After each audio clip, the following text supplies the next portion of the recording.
Senate Bill 5264, the Secretary will read. An act relating to declaring January as Chinese American History Month and Last line. encouraging public Chinese Americans. Amendment at the desk. Amendment number 928, the Secretary will read. Strike everything after the enacting clause and insert the following new section, section 1. A new Last section line. added. Chinese descent and adding a new section to chapter 43.117 RCW. Senator Wagner. Thank you, Mr. President. I move Amendment 928 be adopted. Senator Wagner moves adoption of striking amendment number 928. Remarks. Senator Wagner. Thank you, Mr. President.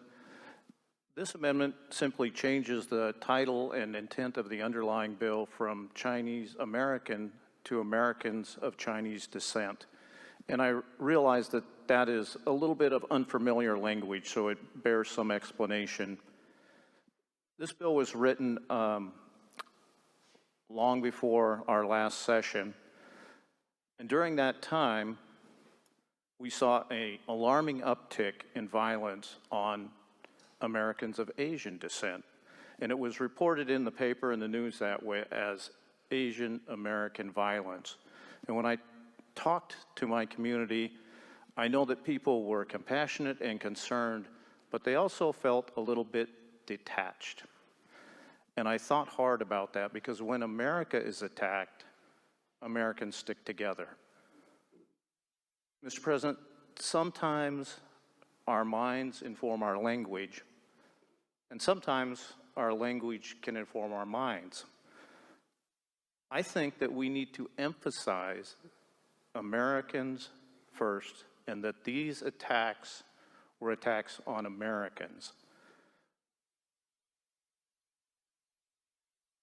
It's a new way of looking at it, I think. I hope that our language will inform our minds, and I have vetted this with the community who brought the bill to me and received positive feedback from our Commission on Asian American Pacific Affairs.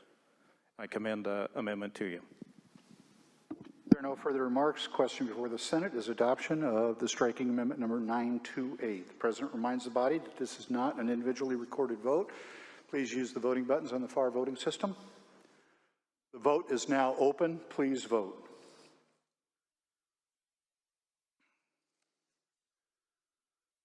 The ayes appear to have it. The ayes have it. The amendment is adopted. Senator Wagner. Mr. President, I move the rules be suspended, that engrossed Senate Bill 5264 be advanced to the third reading, the second reading considered to the third, and the bill be placed on final passage. Senator Wagner moves the rules be suspended, then engrossed Senate Bill 5264 be advanced to third reading, second reading considered the third, and the bill be placed on final passage. Senator Cooter. Oh, thank you, Mr. President. I just wanted to speak to the bill after. We're not there yet. Okay. Hearing no objection, so ordered. Engrossed Senate Bill 5264 on third reading and final passage. Senator Wagner. Thank you, Mr. President. What this bill does is pretty self-explanatory in the title. January, if this bill is passed into law, will become Americans of Chinese Descent History Month. When the concept for this bill was first brought to me, I was frankly surprised that we didn't have a way to honor this segment of our citizens in statute.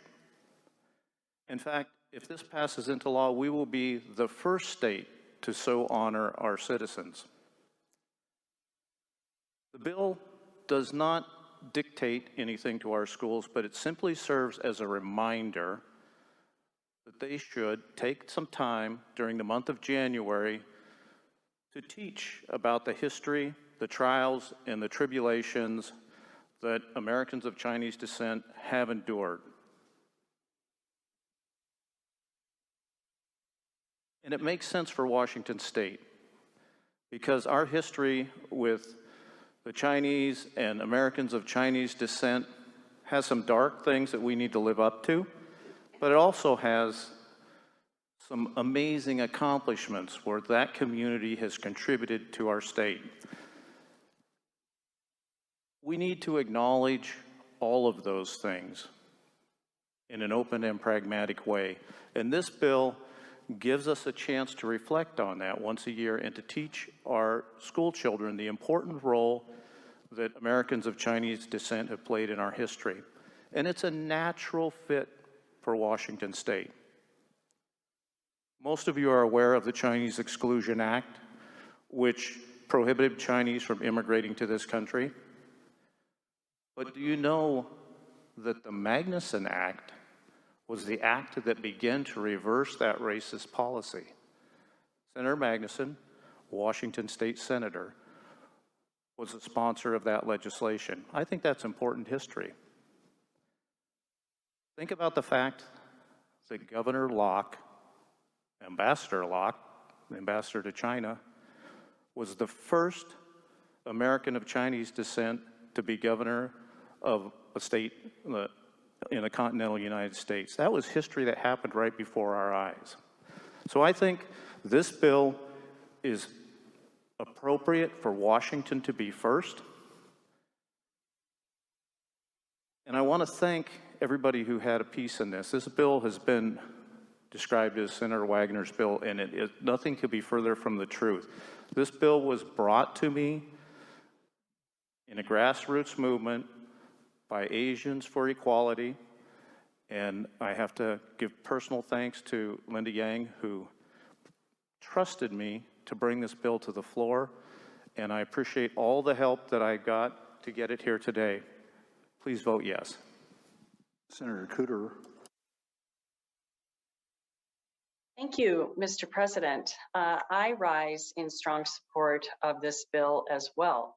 The good senator just brought up Linda Yang. She is a constituent of mine, and I would like to read some of her words into the record, if I may, Mr. President. Please proceed. Thank you. Chinese Americans played an important role in the Pacific Northwest history. The more I learn about Chinese American history, the more I feel the need for our kids and the general public to know about this history. I want Chinese American kids to be proud of their ancestors' contributions to this country. I also want the general public to recognize that Chinese Americans have long been an integral part of this country. The amount of Chinese American history that schools are teaching our kids is very thin. When Chinese American students learned about Chinese American history through some activities we organized, I could feel the pride in their voices and in their writings. Many were asking why schools were not teaching these to them. Learning about their ancestors' contributions, achievements, and struggles creates a sense of deep belonging. To some, it may only be a symbolic bill. However, the fact that we had to fight so hard for it to be passed speaks to the lack of appreciation and recognition for Chinese Americans. Passing Senate Bill 5264 is a small step in the right direction. And you know, Mr. President, she's right. America has a dark history when it comes to race relations. And I was really glad to hear Senator Wagner talk about some of the dark history, because we're never going to really achieve that more perfect union until we grapple with our dark history. You could even say that we're thinking critically about race as it relates to our history. I think that's really important. And I do think, Mr. President, it is so critical to honor our immigrants who bring such a rich, vibrant fabric to our country. And I'm very proud of my constituent for the words that she wrote. And I want to thank her for that publicly. And I want to ask the body to please support this bill. Senator Warnick. Thank you, Mr. President. And I also rise in support of this bill. I do it for my grandson, Si Zhao, also known as Jack.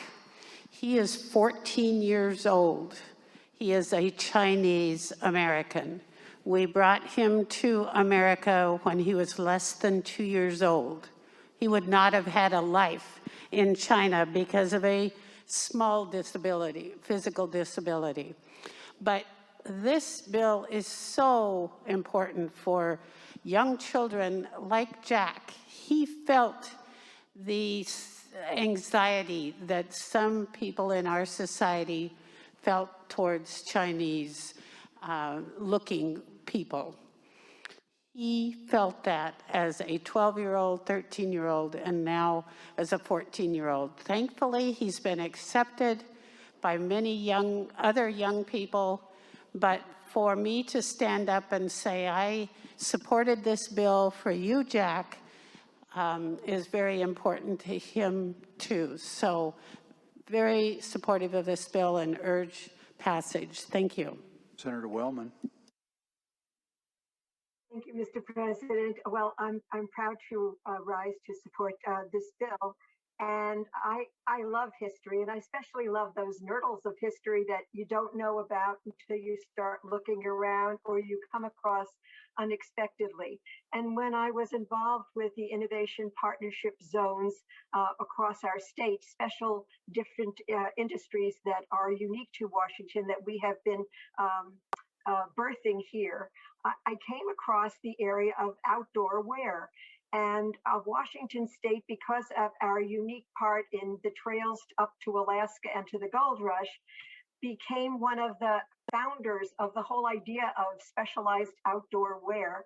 And that would not have happened. Those companies could not have really grown and thrived if it hadn't been for the Chinese population here in the state of Washington. So that's a little piece of history that I think it's not very well known, but certainly they should be proud of a fundamental business that started in Washington and grew in Washington and became an international business. Thank you so much. Senator Mazzal.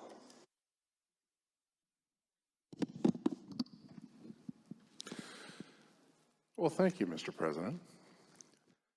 So this is a story about Americans of Chinese descent, the first generation of them to come to the United States, many of them to work on the railroad, many of them after that, some during, began farming.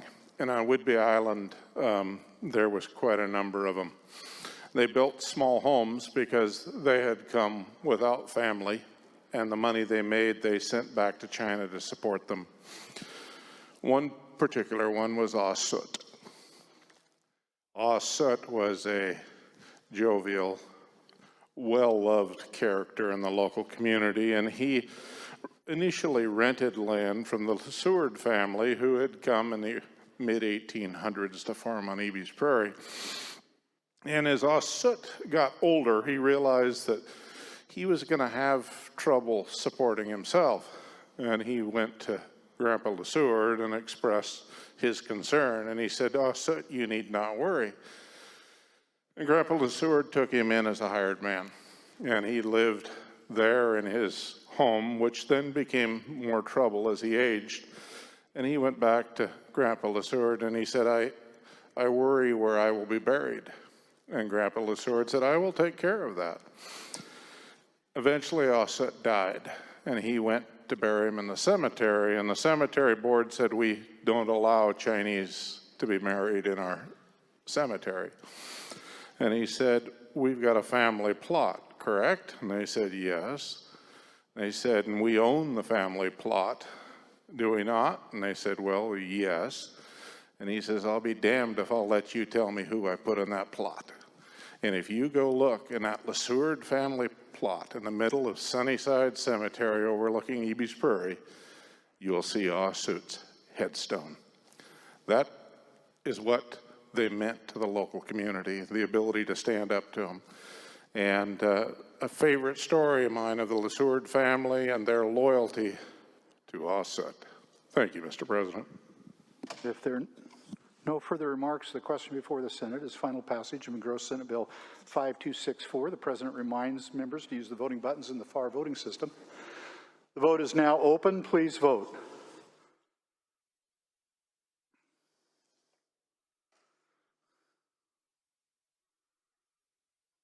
The President is about to close electronic voting. Electronic voting is now closed. The Secretary will announce each member's vote. Billig, aye. Braun, aye. Brown, aye. Carlisle excused. Cleveland, aye. Conway, aye. Doss, aye. Dingra, aye. Dozier, aye. Fortunato, aye. Frocht, absent. Geldon, aye. Hasagawa, aye. Hawkins, aye. Holy, aye. Honeyford, aye. Hunt, aye. Kaiser, aye. King, aye. Cruderer, aye. Leas, aye. Lovelet, aye. Lovick, aye. McCune, aye. Mullet, aye. Muzal, aye. Wen, aye. Nobles, aye. Padden, aye. Peterson, aye. Randall, aye. Rivers, aye. Robinson, aye. Rolfus, aye. Saldana, aye. Solomon, aye.